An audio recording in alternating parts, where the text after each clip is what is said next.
Welcome back. اس وقت آپ کو براہ راست لیے چلتے ہیں. سابق وزیراعظم یوسف رضا گیلانی میڈیا سے گفتگو کر رہے ہیں. لیڈرشپ سر جوڑ کر بیٹھے ہیں کہ معیشت یہ جیسے چارٹر آف ڈیموکریسی ہوا تھا اسی طریقے سے چارٹر آف اکانومی ہو، اور ایسی چارٹر ہونا چاہیے جس پہ غریب عوام کا، جو مفلس ہیں، غریب ہیں، بے روزگار ہیں، ان کا کوئی حل نکلنا چاہیے. یہ ہماری سیٹوں کا کوئی مسئلہ نہیں ہے. تو اس لیے میں وہ بھی وضاحت کرنا چاہ رہا تھا کہ وہ گئے ہیں کہ وہ یہ پرویز اشرف صاحب کے لیے اور ہمارے گیلانیوں کی ٹکٹوں کے لیے گئے. ہمارا قطعاً یہ تعلق نہیں ہے. ہم صرف یہ چاہتے ہیں کہ ملک کے مسائل کا حل اگر سب پارٹی سر جوڑ کر بیٹھ جائیں، بلکہ میں تو کہوں گا کہ تمام سٹیک ہولڈرز جو ہیں وہ سر جوڑ کر بیٹھیں تو اس کا مسئلہ حل ہو سکتا ہے. دیکھیں، ہم پوری اسٹرگل کر رہے ہیں.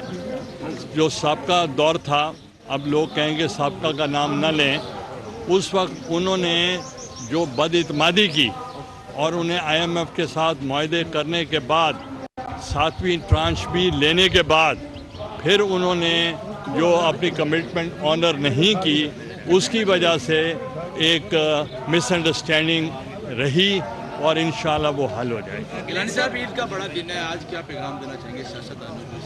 کی سیاسی صورتحال بھی ایسی؟ میرا پیغام پوری عوام کو یہی ہے اور سیاستدانوں کو کہ وہ سیاستدان سر جوڑ کر بیٹھیں، عوام کی بہتری کا سوچیں، اور انشاءاللہ عوام کے لیے یہ پیغام ہے.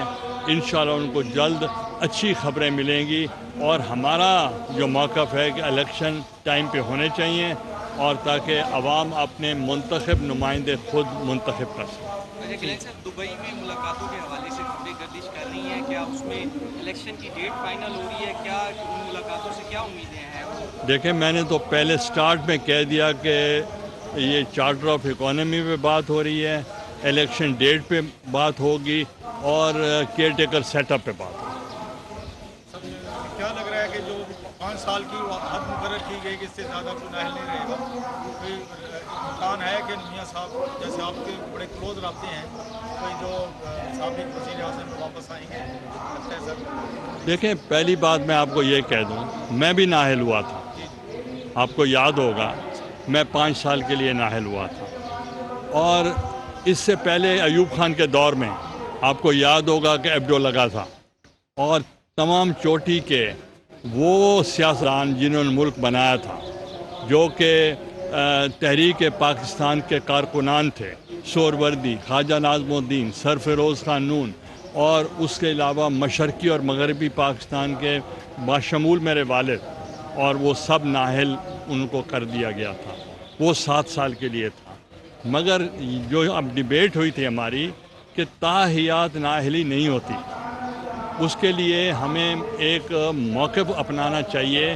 یہ نہ ہو کہ جس جج کو غصہ زیادہ ہو اتنی ہی زیادہ بڑی سزا ہونی چاہیے. وہ اس کے ہم خلاف ہیں، اور اس میں ہم نے ترمیم کر دی ہے، اور مقرر ہو گئی ہے کہ اگر ڈسکوالیفیکیشن ہوگی وہ 5 سال کے لیے.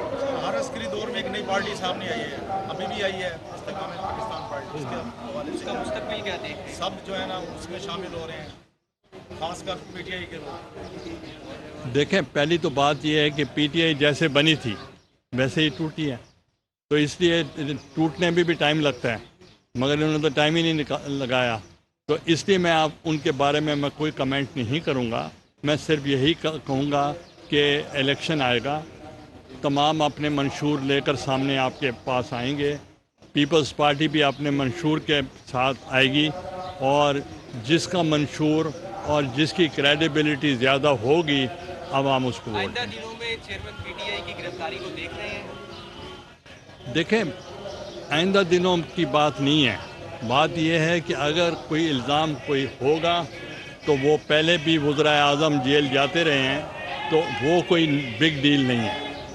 سر، بھٹو شہید ہو گئے، بے نظیر بھٹو صاحب بھی شہید ہوئی، وزیر اعظم نااہل بھی ہوئے. کیا نظریہ تو چلتا رہا نا کہ آج بھی زندہ ہے. ہاں، تو کیا سمجھتے ہیں کہ پی ٹی آئی کا نظریہ بھی اسی پس منظر میں دیکھا جائے گا؟ پی ٹی آئی کا جو نظریہ تھا وہ 9 مئی کو دفن ہو گیا تھا، کیونکہ وہ نظریہ پاکستان کے خلاف تھا. اور جو لوگ جو ہمارے تنصیبات پر، ہمارے املاک پر، فوجی املاک پر حملہ کریں گے، یہ کوئی ویژن نہیں ہے، یہ کوئی سوچ نہیں ہے، یہ کوئی فکر نہیں ہے، یہ آئیڈیالوجی نہیں ہے. اس کو لوگوں نے مسترد کر دیا. کل آپ کے گھر ایک حادثہ پیش آیا ہے آگ لگنے کا، یہ حادثہ تھا یا کچھ کے کوئی اور وجوہات سے بتا دیں؟ دیکھیں، میں اس کا یہ ہے کہ میرا جو کمرہ ہے پورے گھر میں، وہ ڈریسنگ روم جو ہے اس پہ 1 منٹ پہلے میں وہاں سے باہر نکلا ہوں، اور 1 منٹ کے بعد وہاں آگ لگ گئی. تو اب تحقیقات ہو رہی ہیں، ایڈمنسٹریشن بھی آئی تھی، معاہدہ کے لوگ بھی آئے ہیں، وہ دیکھا جائے گا شارٹ سرکٹ ہے یا پیچھے سے بجلی بہت زیادہ آ گئی تھی یا کوئی وجوہات ہوں گے، مگر اس پہ میں اس کو کوئی سٹوری نہیں بنانا چاہتا. Thank you.